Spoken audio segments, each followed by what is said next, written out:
Bonjour et bienvenue dans un autre épisode de Kill James Bond. Je suis Devon. Je suis français et je suis fatigué. On peut.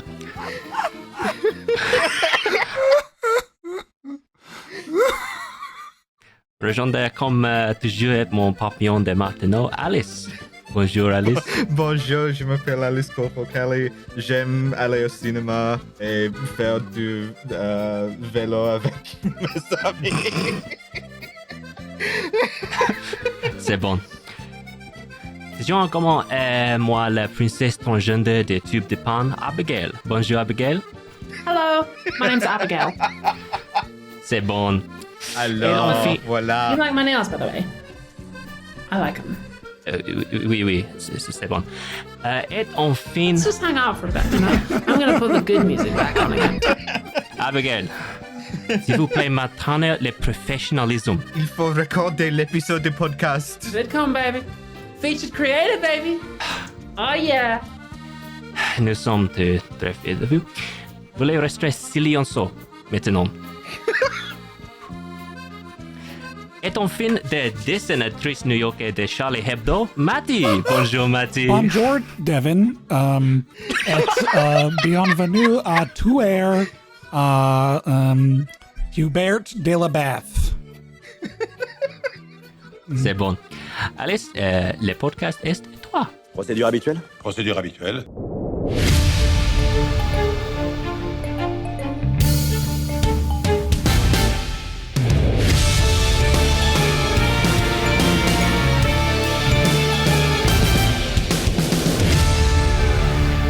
Well, thank you for the perfect introduction there, Dev. Yes. Hello to everyone who is French and still listening. I will stop now. I didn't know you were such a polyglot. I didn't know. What the fuck did you call me? It's a new slur I've invented for the non-binary people. And what I've done is I've gathered together the Midnight Society, absent Abigail, who is currently in Los Angeles doing whatever people do in Los Angeles, like oxygen tank parties or whatever. Yeah, things from this Riding nature. a scooter that you rent off the street, I believe is what you do when you're there. Yeah, yeah, absolutely. That's right. And I've got the gang, including Mattie, back to talk about the sequel to OSS 117, Cairo Nest of Spies.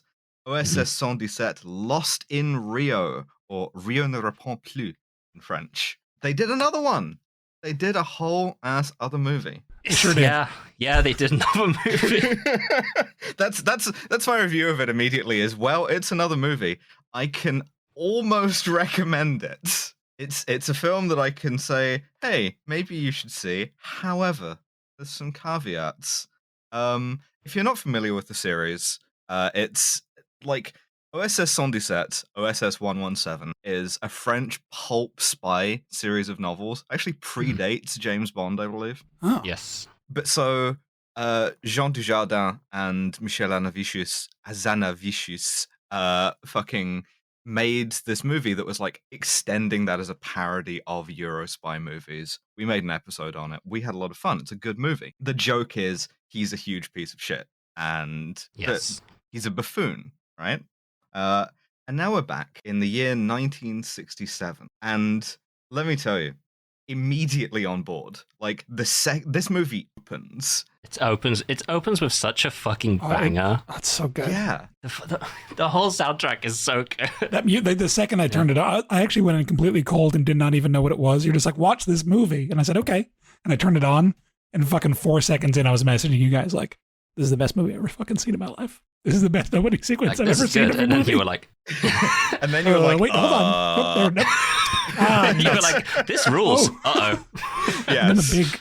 Because we begin in Istad in a very funky sort of après-ski, and Jean Dujardin as Hubert Bonisseur de la Batte, OSS 117, enters like chin first in the ugliest fit I have ever seen in my life, and we just Looks have phenomenal.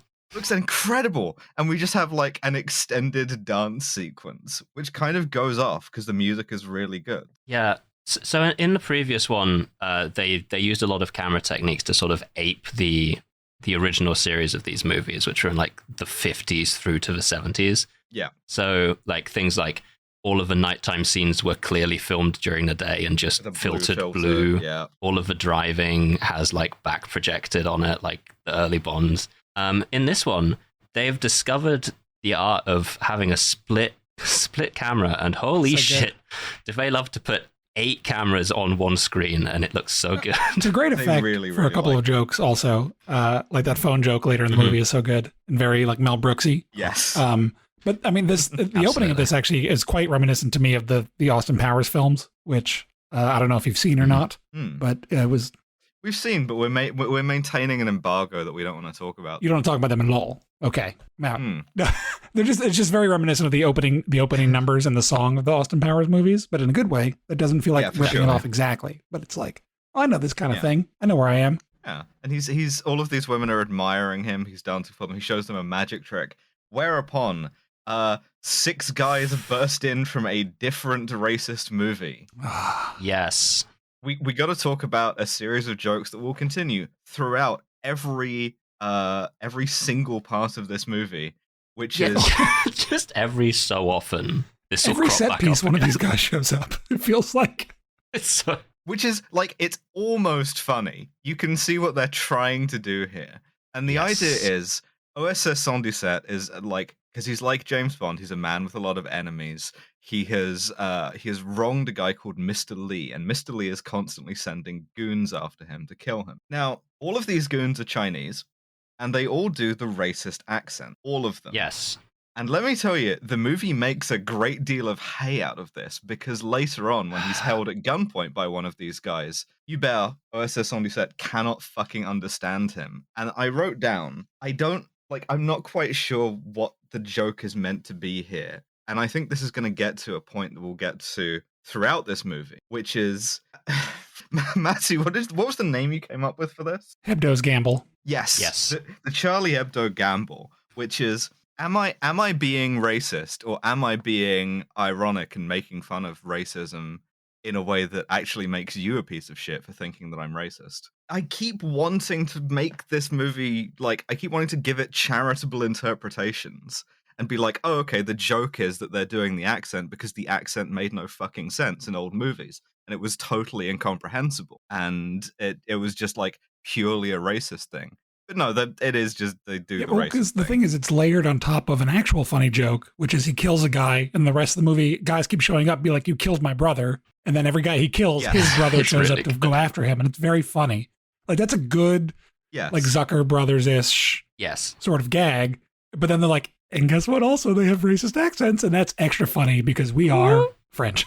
I was thrilled. I was thrilled to learn what the French equivalent of the like Breakfast at Tiffany's racist Asian accent is, which is apparently a heavy lisp. Yeah, I was wondering about that because the subtitles that I had on kept doing the other, like the Breakfast at Tiffany's one with the R's for L's. Yes, it's transcribed that way. Yes. Like the L and the R swap, yes. Yeah, whoever did the translation is an art. It's not it's not like a 1-to-1 thing, and you want to get the spirit of what's being said translated, right? Yeah, for sure. So it's someone that's racist in both languages figured out how to do it. Yes, yeah. Very if you just impressive. did a strict translation, you'd just be like, why are all these Chinese guys who incidentally have lisps trying to kill OSS 117? Yes. So we get a gunfight between OSS 117 and Mr. Lee's goons. Perfect gunfight. Let's set the fucking scene, right? Because he is doing close-up magic to a group of Asian women. Yes. Unclear which kind. They're all sort of wearing various things, and then a bunch of like Chinese guys all burst in. It's written as that they're all Chinese. There's a lot of them that aren't, but that's fine.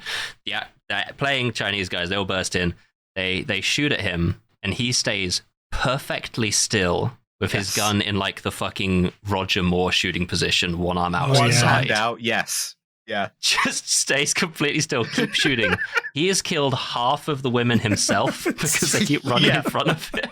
They all get killed in the crossfire. It's just him and He's got one the of orb them. hooked up to his belt for the magic trick, just like sticking out. Yeah. And then at the end, it's just him standing in a pile of corpses of all the women that he was with.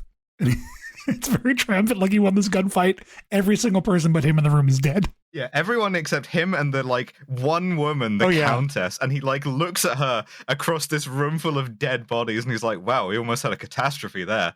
And it's like that's a better joke at the Bond movie's expense than like any of the like self-flagellation it's done to itself, where it's like, "You kill a lot of women, James Bond." I like this a lot better. Anyway, Hubert is also very racist, and we have to like reintroduce that at this point, where he has sex with this woman. Oh, yeah. How do I... Perfunctorily. Yeah, the equivalent is in the first one, the way they do this basic scene is that he goes to have sex with this woman and she insults him and he goes, "No, I don't want to do it anymore, actually. This is very rude of you." Whereas in this one, they're both complaining about like these mobsters that have burst in to try to kill him. And she for goes, him, it's a racist thing. Yeah, for her, she's complaining about like the communists. So she's like, "Damn Reds," and he like he fucking corrects her. He's like, "Damn Yellows," and she goes, "No." And then they have sex. Yes, I thought they were going to repeat the joke from the one I really liked from Cairo, where they pan up when they start having sex and then pan back down. And he's just like humping, but instead they do it with CGI birds, which not as funny, but. I'd rather I'm a big fan of all the sex pan jokes, like the ones in fucking Top Secret, where no matter what is happening, it pans across to a fireplace. There's a lot of there's skydiving. There's a lot of Top Secret in this movie. There's a lot of sort of like Zucker Abraham Zucker. But so we go to. I'm sorry. I want to also bring up another of the first movie's pan jokes because it when it pans across from them having sex over to a fireplace. And it just like also edges onto like a mirror and you can see them having sex and like the camera just panically pans very quickly back a little bit, which I really enjoy. But yes, when we get back to Paris and we have a series of probably my favorite scenes in the movie. Well, the office bit is great. We go to Hubert's office in the like French intelligence agency and he has this like enforced bonhomie where every person he speaks to is like, they immediately start laughing about nothing. Yes. They have this great conversation, which is just, it devolves into them saying the names of other dudes. Like, it's hard to explain this one, but it's really good. Yeah. They also pull off the rare trans joke that works. Or it's not a trans joke, it's a cross-dressing joke. But what I mean is they dodge the trans joke in that he sees this woman talking to a couple of guys and he's like, you know, "Hey, how's it going, buddy? Incredible disguise. Indistinguishable. Would never have known you were, you know, this guy." And because she's played by a cis woman, when she just goes, "Oh yeah, cheers," it really lands. Huge fan of it. Congratulations to the film for getting that one thing, one tricky thing right, followed by 4,500 tricky things later that it does not. Yes, yeah. So he goes to meet Armand, who's like his M. We get a scene that it sets up something later, but it sets up something that happens off screen where he's one of the guys he talks to is like, "Look at this, blueprints for a perfectly ordinary pedalo, but it looks like a duck." And he goes, "Amazing. What else did it do?" And they're like, "Nothing else." And then they ask him to guard it, and he realizes he has to leave the room, so he just folds the blueprint up, puts it in his jacket, and it is not mentioned for an hour of screen time. Yeah, he just pockets it. Just pockets the blueprints. Goes to see his M. The M scene rules because what's happened is that there is a Nazi, Professor von Zimmel, who has fled to South America, to Brazil, where he is running lucha libre events. Again, this is the like, does this movie know the difference between Mexico and Brazil, or is it making fun of movies that don't sort of question? But von Zimmel is trying to blackmail France with a microfilm listing all of the French collaborators, and you get this perfect Hubert line where he's like, "Oh, I can see why it's a microfilm. Must be a really short list." It's because he's like a true believer, and you see on like fidgeting with his desk for like slightly too long in a way that like very heavily implies that he collaborated with the Nazis. And he goes, "Okay, so are we gonna kill him and take the list?" And it's like, "No, we're gonna pay him. We're gonna pay him off. We're gonna like allow ourselves to be blackmailed. Go to Rio de Janeiro. Here is your silly code name, Noël Flantier." Just complain about it. He's like, who comes up with these fucking names? Yeah, and the joke is it's a guy with an even sillier name, Ludovic Flatonchard. That one went over my head. No. So he goes to Noël Flantier. His cover is a photojournalist, by the way. Mm. He goes to Rio, and we get the scene of he arrives at the airport and 3 different people start following him again. Because yes. like this is a real problem for me, is that I really like it. I like these scenes, but also this is the first movie again. They did this like shot for shot basically. He comes to the airport, 3 different guys each start following. Yeah, but this time it's split cam, baby. You get like 8 shots of him walking, and they're all identical. Every movie they're going to add one camera for that scene, and then the next movie it's 3 cameras. That's right. One for each guy. Yeah, he gets into a cab, and would you believe it, the cab driver is another one of our recurring, slightly racist Chinese guys. Yeah. Yes, and we have to do the racist thing again, where he tells him like, you killed my brother in Gestad, and now you're gonna die. He can't understand him, but he gets shot. The Chinese taxi driver gets shot by my favorite the guy best in running this bit movie. in this fucking movie by a mile to me. This bit fucking goes. CIA agent in Brazil, Bill Tremendous. Now, Bill Tremendous. It's spelled wrong. Bill Tremendous, yeah. Tremendous. And that's like a perfect observation of the way that French movies named American characters. They were all called shit like this, like Bill Tremendous. And so Bill gets him in the car, and Bill's French is truly, truly atrocious. Alors, mon vieux Hubert, on a des soucis avec the Chinois. That's me from the start. Yeah, I was going to say this actual audio of me in Paris trying to order food.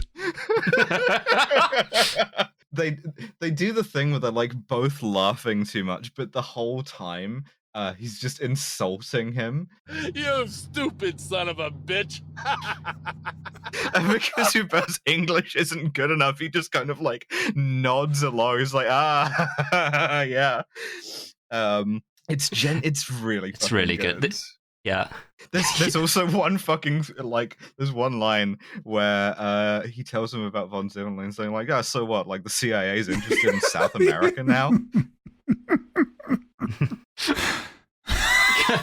all of his lines are so fucking good because they're all just like me at the start, and then like intercut with him. He's like, Zuda law, Hubert, you fucking cocksucker. I got a million of these. I'm to withdraw my ass-licking cocksucker motherfucking son of a bitch. That's the character. Yeah. That's him. It is. That's his whole deal. Yeah, it's perfect. That's what Americans are like. Yeah. So movie's racist against Americans. Yeah, Yes. Which gives it like negative cultural insensitivity points because it's being racist against people who it should be racist. So Bill drops him off at his hotel, and he immediately falls into a honeypot with this woman named Carlotta, who he thinks is going to have sex with him, and then she just leaves via the window, which I like a lot. We also see another recurring joke from the first one, which is he gets way too into his cover. So after she's left, he gets a phone call that's like OSS 117, and he's like, no, this is Noël Flantier, and hangs up the phone. Also that scene with Carlotta sets up another joke that doesn't pay off for a fucking hour, where she says, I'm going to slip into something more comfortable. Yes. And the next time he sees her, he responds to it. And it's like an hour later. It's really fucking like multiple days in media. Right? Also, the scene where he meets her, like he's at a fucking pool at the hotel. He's about to do a high jump. Oh yeah, and like I missed that. his walk around the pool. Like first of all, he's sucking his chest in so hard the whole way around. It's so clear. And every single woman is looking at him. They all get their own little like mini camera across the whole thing. He gets up there and then he can't do it because he remembers a time that he was a trapeze artist and fucked up. Yeah. Yeah, and he killed his like. He has the same backstory as Robin, the boy wonder. Yeah, that's right. He does. He fucking does.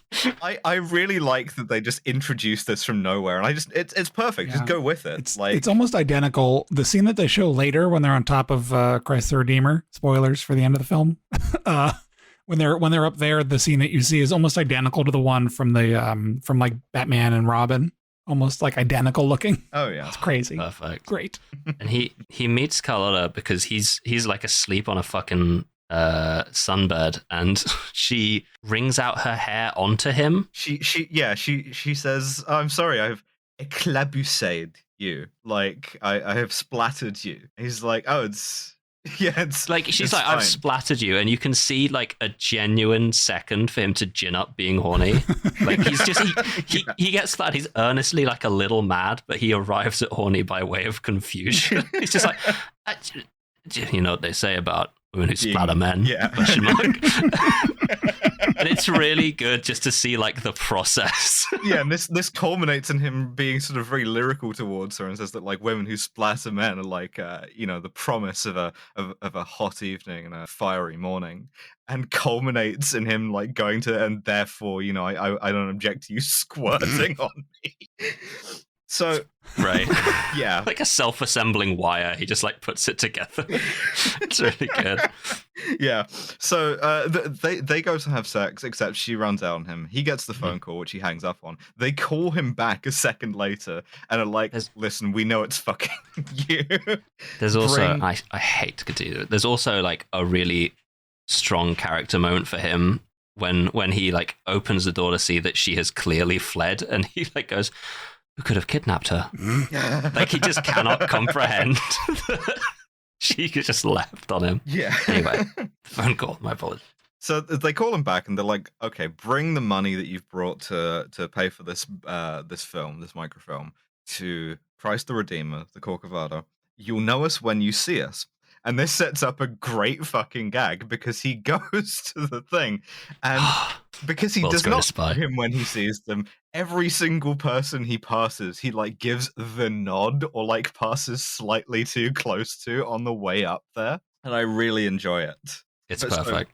Yeah. No one meets him. And we get a great little bit of soundtrack and some great physical comedy because he goes and he looks out over the city, and then gunshots ring out and he is physically chased from the scene by squibs. The squibs, the volume of squibs, just like physically, is so fucking incredible. Yeah, they're machine gunning like everything like around going back him. to get his jacket and camera and briefcase individually. While like not getting shot while the squibs are 100% of the area around him. So it's the whole time in like that like half crouch where he's like, oh boy. Yeah. Goes the whole way down the fucking street to a car which pulls up to him and goes, get in, and he like looks at it for a bit and goes, all right, and then gets in the car. And then we finally see the two guys that have been shooting at him, and it's a pair of fucking luchadors. Yeah, wearing suits and lucha masks. Yes, it's perfect. Yeah. But you know what isn't perfect is this next scene. I don't know if you call the names of the luchadors. Oh fuck! I didn't write They're it called down. Xantrax and Blue Devil. I mean, that's fucking Santo and Blue Demon right there. Mm-hmm. So again, a very deep cut. But okay, so he gets in the car. Then we get this scene. Yeah, and it's at this point that I realize what I've done is I've invited Mattie Lubchansky, my dear friend, also Jewish, to watch an anti-Semitic movie with me. We gotta stop anti-Semitic. It's yeah. So the two guys who are holding you him did this at with your gunpoint- husband as well. Yes. We're not. Turns out we're not good. The thing is, right, as a general rule to the listener, to anyone, if we invite you to be on Kill James Bond as a guest, say no. That's right. Save yourself, because what we've asked you to watch, through no prior knowledge of our own, because I had fucking forgotten this about the movie, will just turn out to be like laser targeted to hurt your feelings. So the one gag that we get in the scene that's funny, I think, is that none of them can remember his code name, right? So they call him like 017 or 717, 1007, and that's fine. That's good. That's funny. But we meet the guys who are holding him at gunpoint. They take him to a little house and they go, "We're the Mossad, Israel's intelligence agency. Would you like to work with us?" And he immediately bursts out laughing at the idea. Yeah, you've seen a Jew. We're normally doing like sort of like this motion. Got my. That's literally the joke that he does is he believes that Jewish people are physiognomically distinct enough that a Nazi would be able to tell them apart, and therefore it would be a bad idea to hunt Nazis. That's right. He's like, Jews hunting Nazis. That's crazy. The Mossad never did that. Yeah, it's not great. The whole scene is full of him just like straight up doing anti-Semitism. Yeah. And every Mossad agent now being like, all right, don't get mad. We need to work with this guy. You can sort of tell what the viewpoint of the movie is. You should feel embarrassed for him. You should be cringing, which it does very effectively. Like after he says any of this shit, there's always this like long shot of the back of his head and the two guys he's speaking to just staring at him. But it's like, okay, sure, but at what price this embarrassment? There's a thing that really stuck out to me is like when he's naming the list of how you can tell a Jew from when you look at one of us. And he's just like rattling off physical features of Jews. And this is like where the Gamble do Hebdo really fails. Yes. But he does say, you can tell from our fingers, which is really stuck in my brain. The idea of a Jewish finger. I'm like, what does that mean? And do I have them? Yeah. What do you guys think? I'm showing my fingers at the camera. I've got no opinions. Thank you. I think the thing is that the Hebdo gamble here is that this is a thing so ridiculous that no one could believe it. But it doesn't make sense because people do. If he could have said horns, right? Like I was just waiting for that to show up. Like it was just saying real, like, the elders of Zog shit. I don't know. Yeah, for sure. And I this gets to another problem with this movie, which is that none of us, as you may have been able to tell by the intro, are native French speakers or even learned French speakers. And we don't have a lot of cultural exposure to the kind of references that this movie is making. And this leads to a problem, which is, I think if you make this movie or any kind of movie that you want to like explore racism in France, you can be like, actually, you don't get it. You don't understand. You think this is just a racist joke. It's actually a sly, ironic reference to a totally innocent piece of French culture. A beloved comic that ran between 1948 and 2002 called Le Juif Comique or whatever. Asterix and Jewess. Yeah. Yeah, exactly. And just because that puts me on the back foot because I don't fucking know the racist thing, I'm like, oh shit, really? Okay, well, I mean, maybe I gotta reassess here. The whole scene has the effect of if you're doing like the bit, you're like, look, I don't care if you're white, black, yellow, and you don't say purple. Oh, yeah. You're like, and you're just the listeners. That's like, a really good metaphor. Do you know what you're doing, or are you aware of the purple? Yeah, it's that thing. Yeah. I mean, I remember like right after the stuff that happened with Charlie Hebdo in 2014, was it 15, whatever it was? Yes. There were all there's a lot of talk about Charlie Hebdo and racist or not. And actually, at the Nib, we got a lot of cartoonists like talk about it, including a lot of native French people who are not white, and all the white people are like, oh, it's actually like this sly ironie de racisme, and then all like the Africans living in Paris that we got to like talk about were like, no, it's fucking racist. What are you talking? Like, it's just racism, guys. Yeah. They say that the satire requires clarity of purpose. Yeah, so you can sort of like wander into this smoke screen, I think, of being like, oh, it's ironic. And we also get the other big problem that I have with the racism in this franchise, which is, as we saw in the first one, the point of Hubert is that he's a buffoon, right? He's a moron. He believes things that no one could believe, that are antiquated, but he's borderline racist. That's the thing. Like, I read an interview with Jean Dujardin at the time of the first movie came out, where he says, it's making fun of the kind of movie star of that time, where it's macho, it's homophobic, it's borderline racist. And the important part of that borderline is that he's not personally malevolent. And so he stays in their house, in the Mossad agent's house, having met Dolores, this very attractive female Mossad officer who he has been asked to work with and whom he has already sort of misogynistically patronized. And then he comes to apologize to her,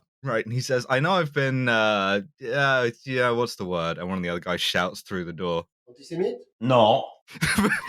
which I will be relying on, because that's kind of this movie in a nutshell. Really is. Yeah, I'd also like to clarify, he doesn't come out to apologize to her. He's waiting in bed, and then she goes good night and leaves, and he goes, wait, hang on. That's not how this is meant to go, and follows her out. Yeah. He's not coming to apologize. He's coming to secure pussy. Yeah, but he is apologizing in order to secure pussy, but he says like, I'm like indelicate, and it puts her in the position of excusing him, where she goes, "It's okay. I know that you didn't mean any of that stuff in a malevolent and a nasty. You're just a moron." And that's better for me somehow. These are the words coming out of my mouth as a character, and that's what I feel. I will say also in terms of like the clarity of purpose thing, to bring up the embargoed Austin Powers movies, is in those movies, it's kind of making the same point where it's like, look at how these movies and how these movie stars acted at the time, whatever. But then it takes them out of time, and everyone constantly is being like, "You're an asshole," like and that works, I think, marginally better. To sort of be like, if you take him out of his environment where this is acceptable, it's fully insane almost immediately. Yes. And I mean, the movie actually just says the thing that I was going to feel really smart for saying, which is that, like, it's not as bad to be racist if you don't mean it. Like, if you say the thing by accident and you're embarrassed by it, then it's okay to, like, believe the thing in the first place, or it's not as bad, which I don't know about that The one. song really. Accidental Racist taught us many of those years ago. Oh my god. Yeah, this is the French version That's of right. Accidental Racist. So Dolores and he have to work together, but she's mad at him, so she just leaves him to work on his own down leads. And we get a scene. And yet another get the scene. scene. Okay, occurs. we get a scene. This scene. Okay, so he's in the hotel. He goes back to his hotel. He's trying to get her to go back to his hotel. She's like, Yeah. "I'd like to get some work done." He's like, "There's a pool. What do you mean? We could do it in the afternoon." Yeah. He goes back there and is approached by two Chinese gentlemen who have got guns under a piece of paper, and they Yeah, go, the newspapers, yeah. "You have killed my brother," etc. In the taxi, and Yeah, Gestad protects Monsieur Lee says, "You need to die." And then he's immediately also approached by two German men who have also got guns under their newspapers, and they go, "You must come with us now to see air." It's a funny the fuck. joke. Yeah. It's funny. And like there's a little standoff there, and the elevator opens behind him, and he just gets into it, and then they both follow him, and we get a scene that is. So what he does here, the effect you're supposed to get is that he is provoking using racism. Yes. Ironically, to provoke the Nazis into laughing, to make the two Chinese guys kill them, hopefully killing everyone in the crossfire, so he gets up. What he actually just does is be racist for like a minute of screen time. He says, like, looking almost directly into the camera, says a series of progressively more absurd racial slurs. This for is Asians. another moment where either the translator is doing a lot of work, because I don't speak French. I know a little bit of French from. It's a pretty close Is it? translation. There's a lot of things there. It just seemed like the translator was just adding a bunch of extra shit, but maybe I'm wrong. No, it's pretty literal. Like A lot of them didn't make them sense to me, which was for fun. sure. Yeah, just comparing them to sort of like various fruits and stuff. Yeah. Yes. The one thing I want to highlight throughout this is that the two actors playing these Chinese agents, their expression work throughout this fucking scene is so good. It carries the whole fucking scene for me, because these two guys, I enjoyed it so much that I went to IMDb and found out their fucking names. So Jean-Claude Tran and Bing Yin, fucking unbelievable work with the expressions in this scene. It's so good. Not to both sides this, but the Nazi actors are pretty good too, because they really sell kind of like not getting what he's doing, but being drawn in by the racism because they just like racism in a French way. Yeah, for sure. Yeah, and like I say, this is like, it could have been really good. It's just a very, very fine needle to thread, and it does not do it even closely. But so he provokes the two to shoot at each other, and then we get a scene which genuinely is really funny, and which I really do like, which is Zut alors. I got a couple of seconds to record this. I'm really pressed for time. You're listening to this episode for free. Hey, lucky you. But in future, they won't be free, the bonus episodes. Why the fuck did I make that noise? Because they're going to be bonus episodes again. This free bonus thing was just going on for the 1 month, but they're basically free, which is to say they're only £5, which, let's be honest, you can spare £5 to support quality homemade British content, can't you? Okay, I'm out of time for this. Give me your fucking money, you hog. Having had this revelation about Nazis, he goes, of course, Germans. And he goes to the West German embassy, walks up to the front desk and is like, so, do you got a list of ex-Nazis living in Brazil? So fucking good. And again, just stare back. It's so because there's two Germans at the front desk. One of them is like working the front desk, and the other is like filing something behind him. And the expression of the latter guy as he turns around is perfect. Everyone in the background in every fucking scene in this is doing like 100%. It's so keeps good. doubling down. He's like, there must be club, a social, some sort of like social gathering. It's like the Club du Nazi. Yeah, he gets a really good line because the embassy guy goes, I'm going to have to ask you to leave. All Germans are not Nazis. And he goes, yeah, I've heard that theory. That's just amazing. Germans living in Brazil in the 60s. Yeah. So don't worry about it. So he takes Dolores to meet Bill Tremendous, and she tells them that she has found von Zimmel's son, Heinrich, who is living with a hippie commune on the beach. This is the one drop that I actually got from this, largely because I needed like 8 of Abigail.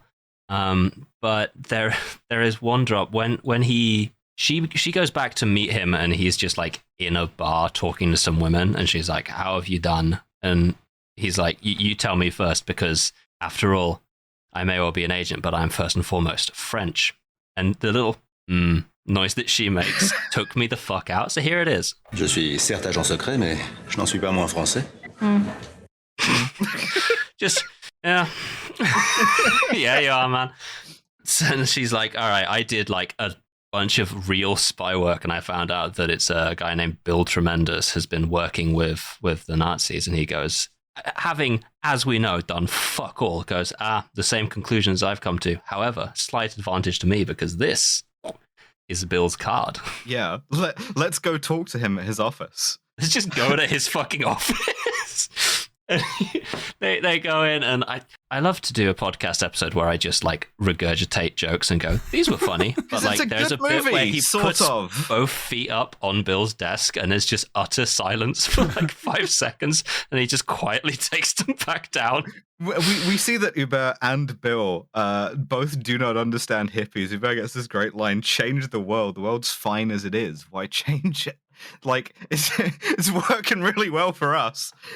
And we also get a bit of the movie sucking itself off, right? Because, so, you may be familiar with the concept of Jewish humor. This movie is not.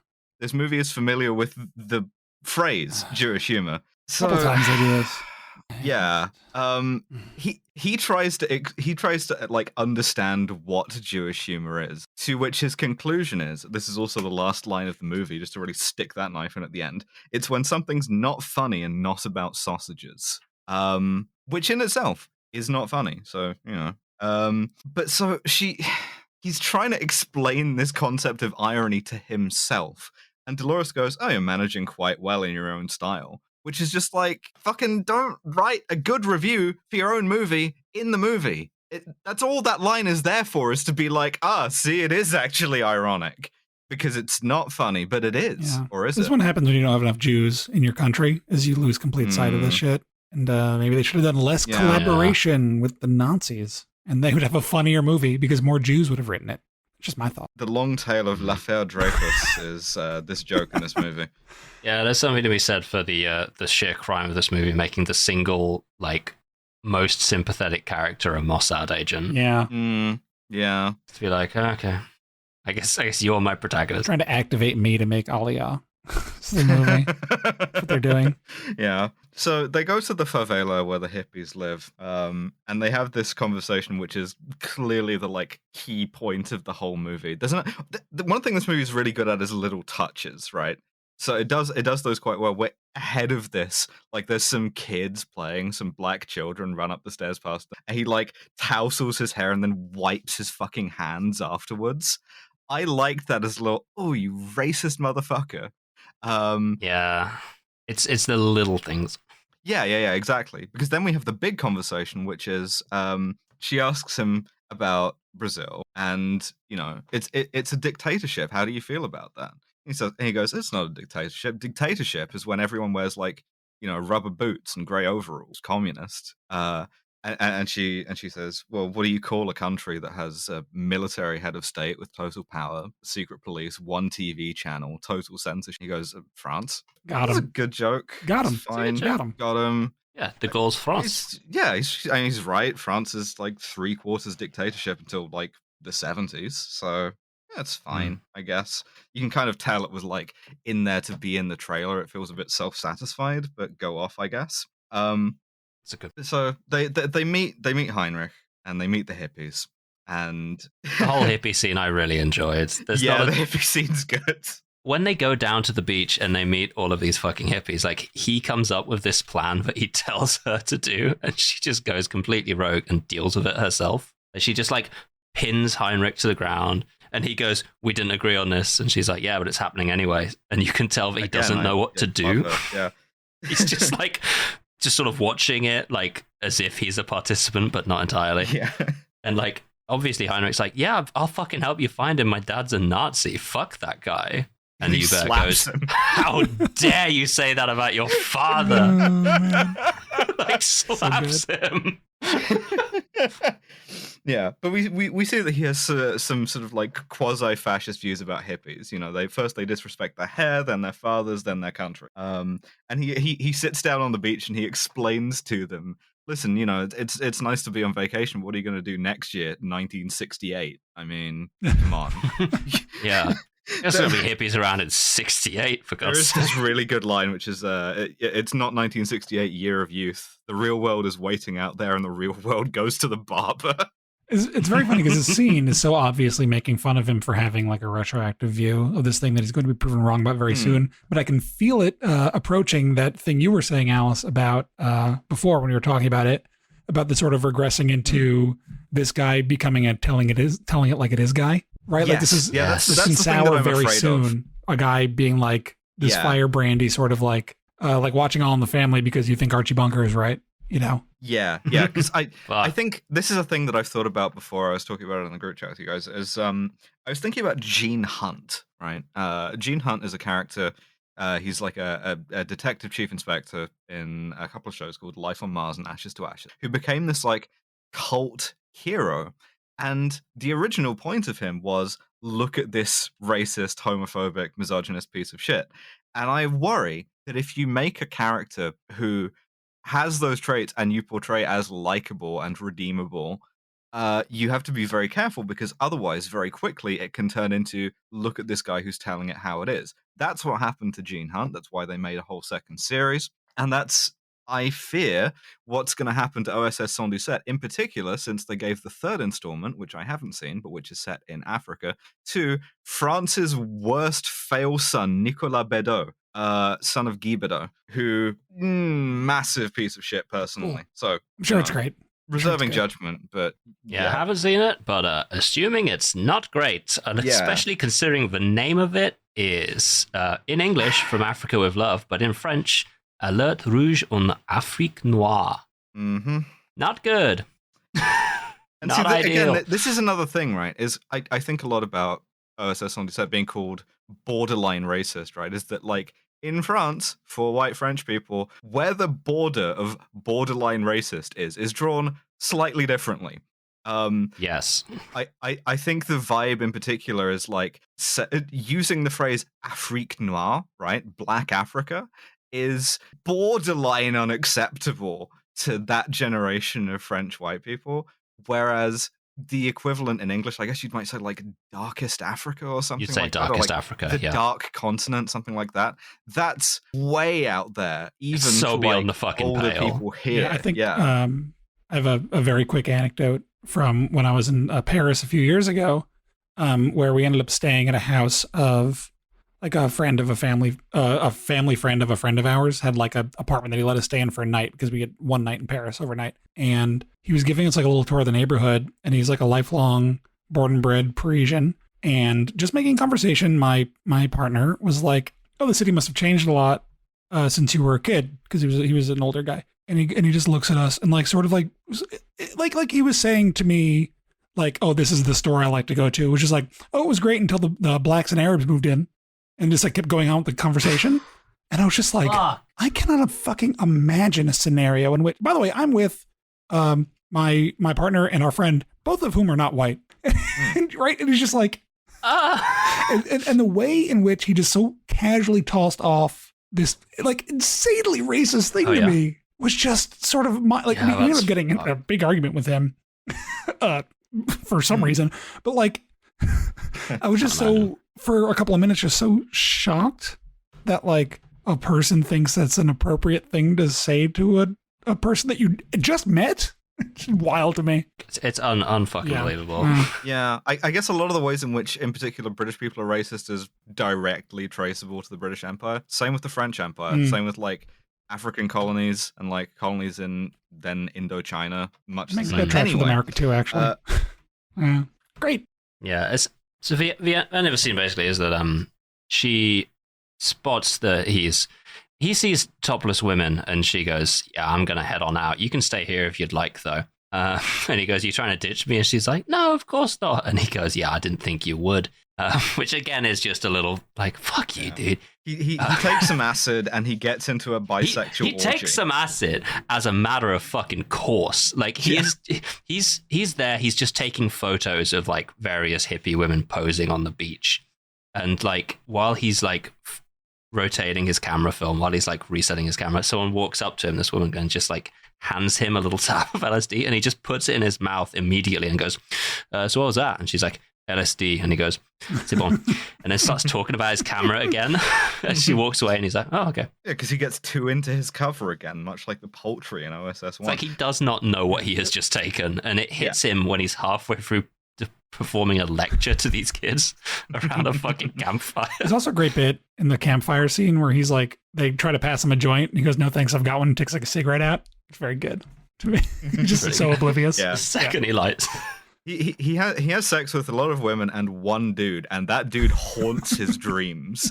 And so the guy like fingers him, right? That's like explicit because he gets sort of cold feet partway through, and he's like, "Listen, don't draw any conclusions from this. Like a finger up the butt's one thing." And so he literally is just like, "I like what's happening right now, but don't tell anyone." I love what's happening. But so smash cut to him sitting in the plane seat the next morning, a changed man.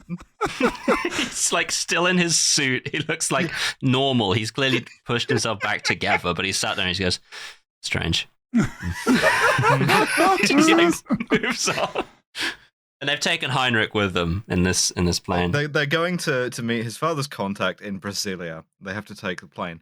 But the plane is, of course, being flown by another Chinese guy who does the classic Bond thing of, this plane will be your grave. I'm going to parachute out. Have a nice time. They crash the plane. You like crash land. The plane fully it. explodes. Like it goes behind a mountain and explodes. And then so they have to survive in the jungle, and we get some more discussion of anti-Semitism. And he really, gets to confront what he thinks about Jews. And what he thinks about Jews, there is one thing I'll give it credit for, right, which is the one deeper layer of meaning that it's making here that I can identify is the joke is he can't tell Jews and Muslims apart, right? And so he says, you got to admit it's a strange religion with the no sausages and the veils. And she goes, "Wait, you can't tell like Jews and Muslims apart?" And he's like, "Oh, see, that's part of why people don't like you. Is you got to be correct about these stuff." And that's like, that's not bad.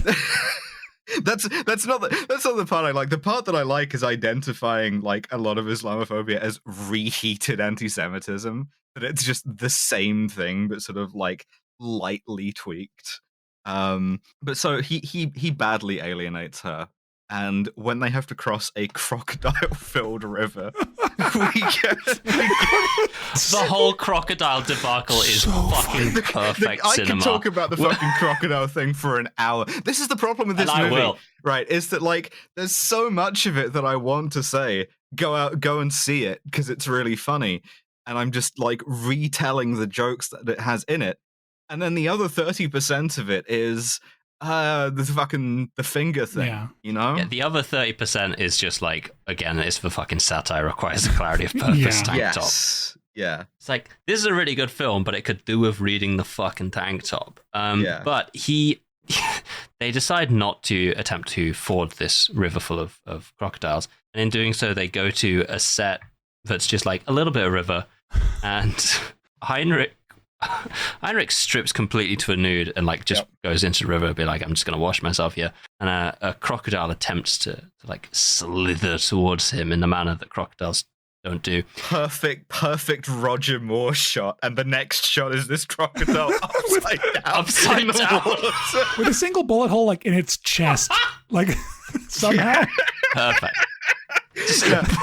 And because he has alienated Dolores and Friedrich, and so he just ends up trying to cook and butcher this crocodile by himself on a big spit, getting like covered in blood the whole time.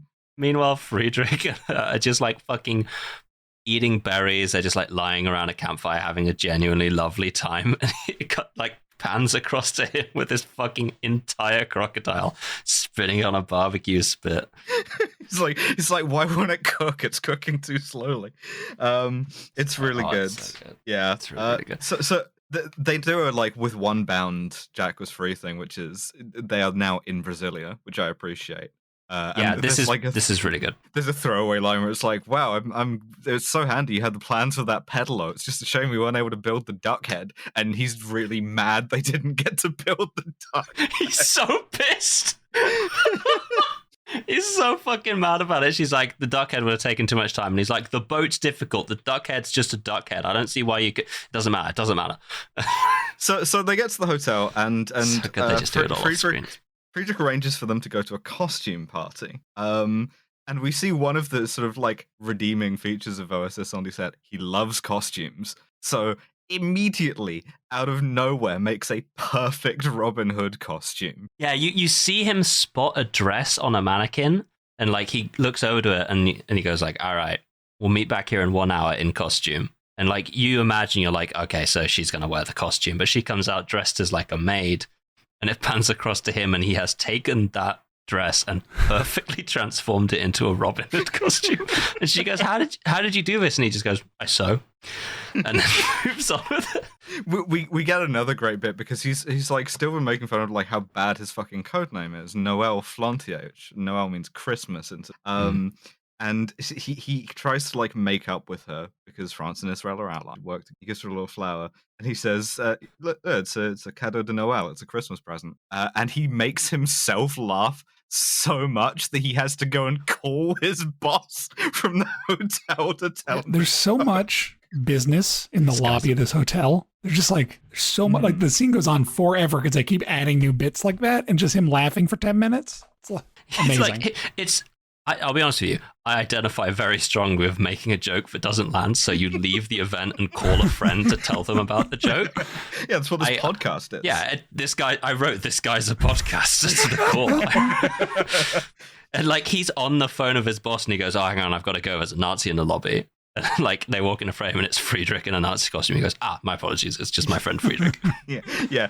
Who claims that he got this costume as a rental because he got there late, and he tried to jazz it up a bit with an armband with a smiley face on it, where the regular Nazi armband would be. Really, everything else is like photo perfect, right? There's like a little skull on the head. It's like a full Nazi dress uniform, and then just the most smiley face on the arm. And then the next shot is the three of them in the back of the taxi on the way to the thing, and Dolores is furious. Dolores is absolutely fuming. Oh. So we get to the party, and Dolores goes, "Do you think this is a trap?" He's like, no, probably not. And every motherfucker in there is wearing a non-smiley face SS uniform. There's a guy in SS uniform doing a German version of The Girl von Ipanema on the stage. It's really good. And then she passes, each one she passes goes, ah. I fucking, I laughed so fucking hard. We see von Zimmel, who immediately identifies we have a special guest with us tonight, James Bond. The bit from Spectre 2021. Yeah, he does what I think is a French political joke. He might be doing Chirac, I'm not sure. He's like, the Fourth Reich's a pipe dream. We're never going to do that. What we're going to do is the Fifth Reich. And at this point, a swastika picked out in fucking lights up behind him. Showbiz! And then he immediately captures them and goes, right, lock him in my office. And sadly, we get the reveal that Heinrich, he pulls off his hippie mask, he pulls off his hippie hair, and he pulls off his smiley face Nazi armband to reveal a normal Nazi armband underneath and goes, I'm not Heinrich, I am Friedrich. And we went, no! The fucking armband joke was so fucking really funny, good. dude. Yeah, they put him in their basement, right? And fucking Hubert's looking around, he's like, all right, I got a plan here, because he sees a half-open vent and then a step ladder underneath it, and he's like, I've got a plan. We're going to have about half an hour before, and then they just walk straight in. He's like, I was impatient. I wanted to see my guest. Yeah. And we see that they tie a bird down to a table, and von Zimmel extracts the microphone from his chest where he had concealed it. And one of my favorite gags in this movie, he goes... What are you doing? I'm opening my safe. Why don't I remember this? Because of this memory serum. And then it cuts back to mid-war black and white, and they do the same scene again in a different tense. Where he's like, exactly word for word. Why won't I remember this? Because of this memory serum. Every line is the fucking same. It's identical. And the microfilm is just below his skin, barely. Yeah. They extract from microfilm, and the fucking Zimmel goes, all that best agent stuff was hogwash, but you knew that, didn't you? And it cuts back to Hubert, and he looks so earnestly upset by that. Yeah, he's genuinely hurt. All of my favorite bits are the slight insults to Hubert, where fucking Bond would just would brush it off, but Hubert takes it so earnestly. We also see Carlotta, who has finally slipped into something more comfortable, which is a Nazi uniform. He's like, I see much more comfortable. A Nazi uniform. Yeah. A fucking leather Nazi uniform. So Hubert escapes, and he has to wrestle one of the luchadors. And this also cuts to another great armband joke, which is he tears his shirt off, and under that with his bare chest, he's also got a Nazi armband. This will be the episode I have the screen cap. It's so good. So Friedrich dies, unfortunately. Dolores takes Friedrich hostage and with a gun, and she's just like, all right, untie him. And immediately both luchadors untie him. They don't even wait for anyone to say anything. They just untie him. He sits up, walks over to them, takes the gun out of her hand and goes, I'll take this from here, and clearly accidentally shoots Heinrich, who falls to the ground dead. And there's just a perfect silence for 3 seconds. And they're like, did you shoot him? And he's like, no. They're like, well, who else did? And he's like, I saw who did, but I won't say. He'll just stand around while he books it. It's very good. Yeah. Yeah, we get a fucking shootout, very long shootout, where one of the luchadores is just throwing everything within an arm's reach at him. And I wrote, this is also how I fight. Then we get the luchador fight between the two of them. Then we get chase. Chase scene, baby. Filmed during the day and blue filtered. A perfect. And the fucking back projector driving. This is a perfect scene to me. He's still trying to hit on her. He doesn't understand why she's not into him.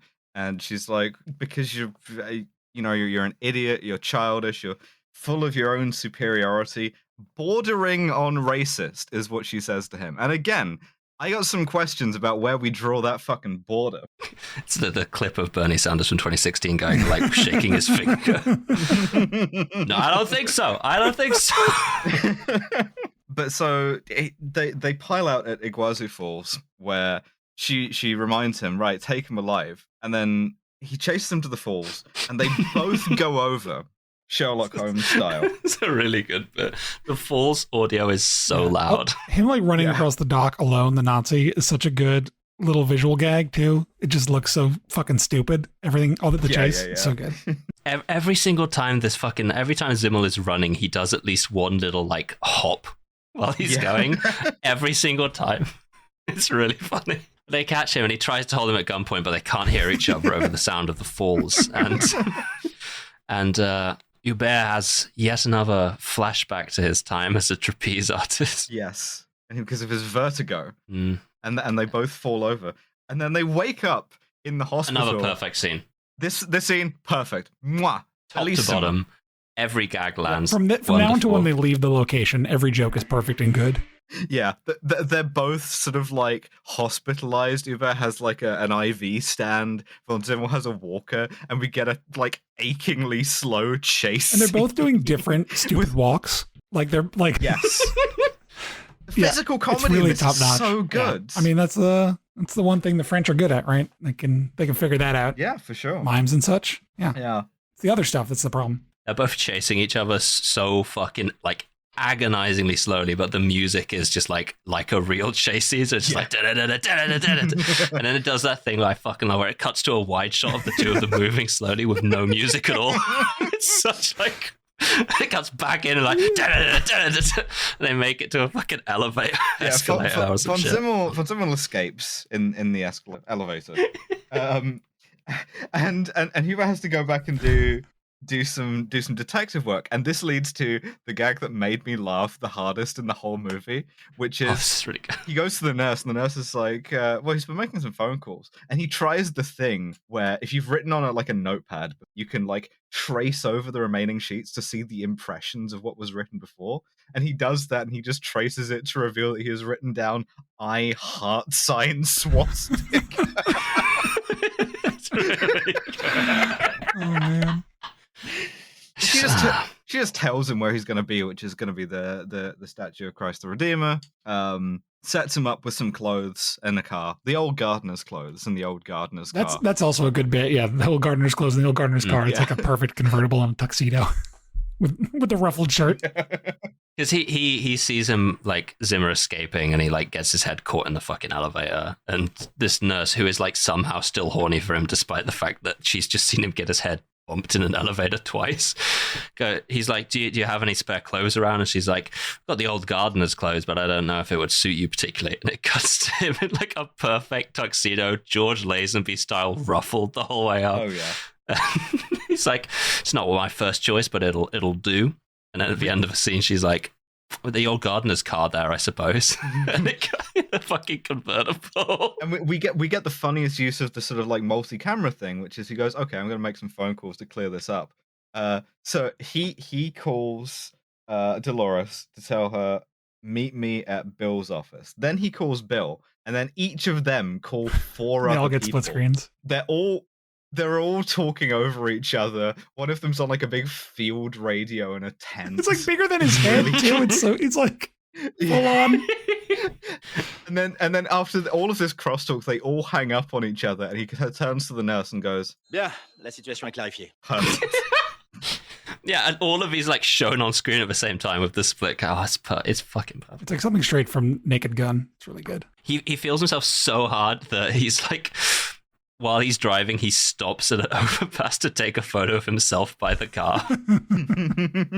We see that he's been getting like weirdly serious about his photography too, because that's his cover, which I like. Yeah, like in the first one where he gets like super into the poultry market in Cairo. Yeah. So he goes to Bill's office, where he finds that Bill, to his surprise, has betrayed him, that the CIA are working with the Nazis. That's and that weird. they've captured Dolores. I know. Operation what? It's wild. What's that? What? What? That's With weird. the who? Huh? Hmm.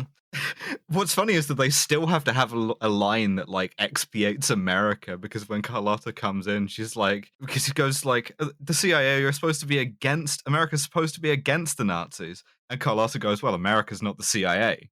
And it's like, Mm. okay. Mm. Just sort of implements its foreign policy, really, but whatever.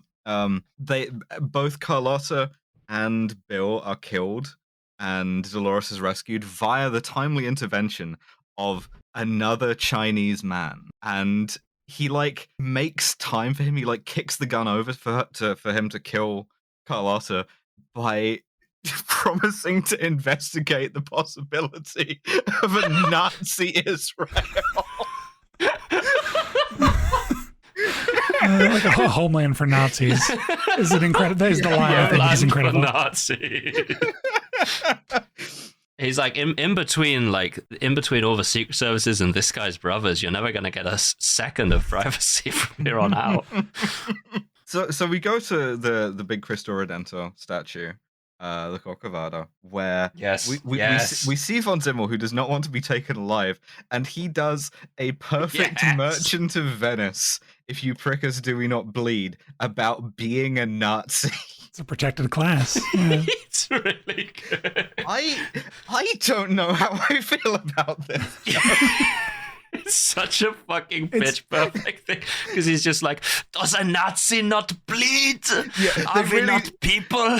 The note here is clearly like, turn up the Shakespearean actor to maximum. Which I think it works because he's doing the really over the top German accent and wearing like a literal SS uniform. I think that's I think the satire is pretty clearly laid out there. But if he was not, yeah. during which Hubert is just like, it's beautiful. Terrible. He literally goes to Dolores. He's like, why can't we make a lasting peace between Nazis and Jews?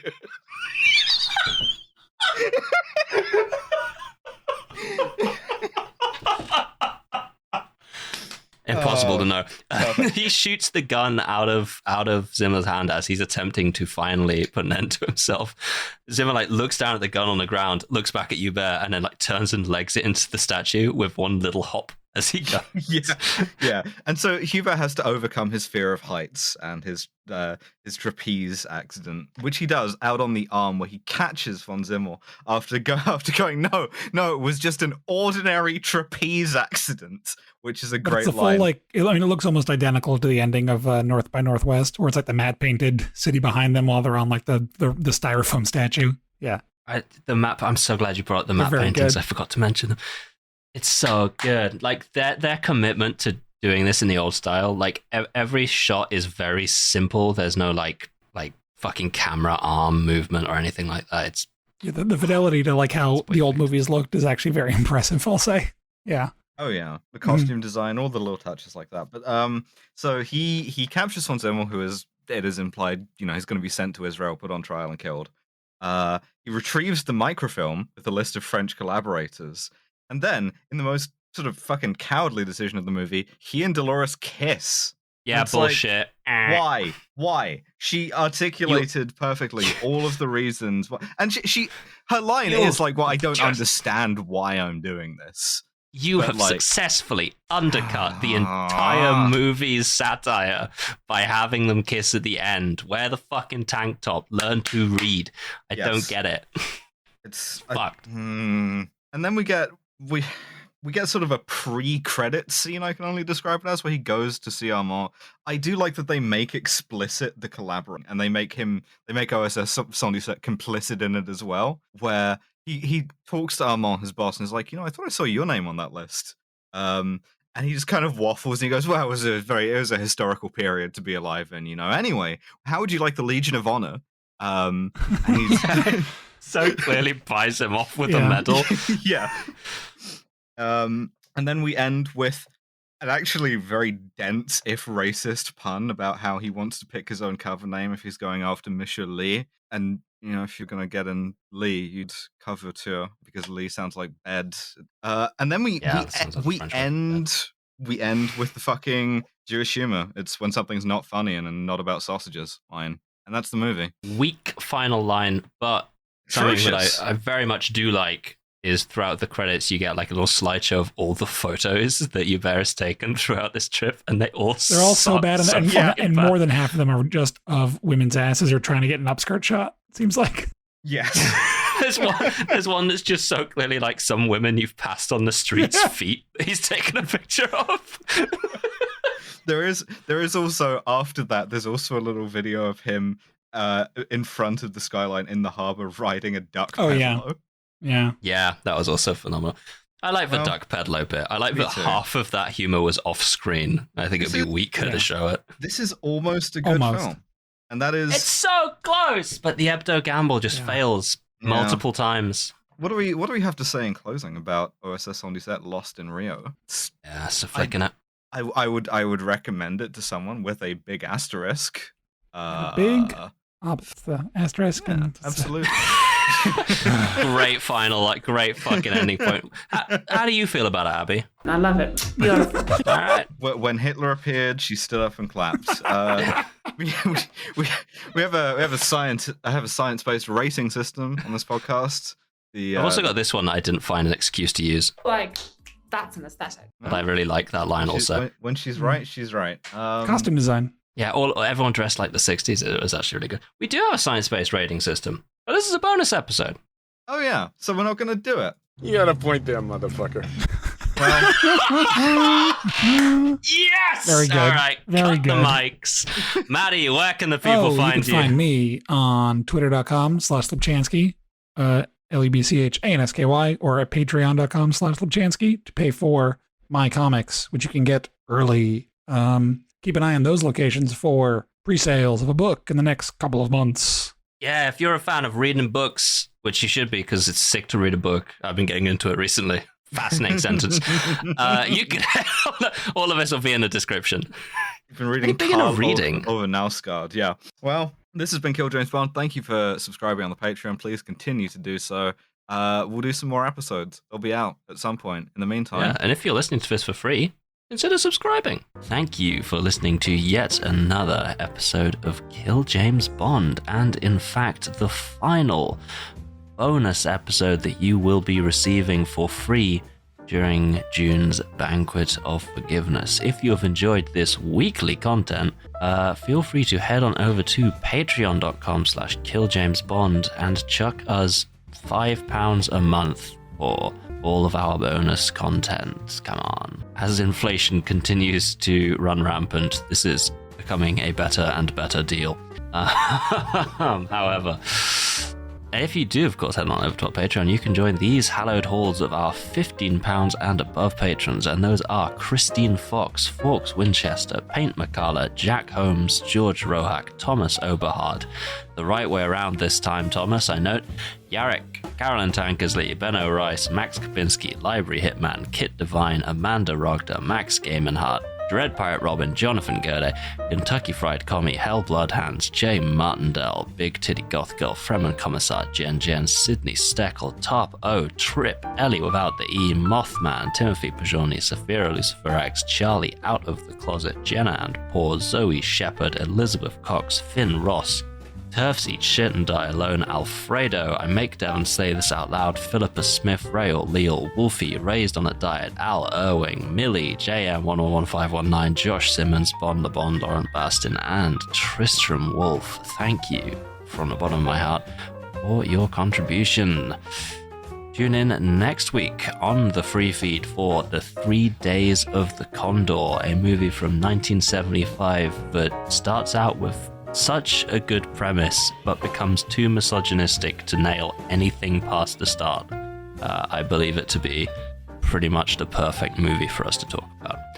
Kill James Bond is, of course, Alice, Abigail, and Devon. Our producer is the wonderful Nate Bethay. Our podcast art is by Mattie Lubchansky, and our website is by Tom Allen. See ya.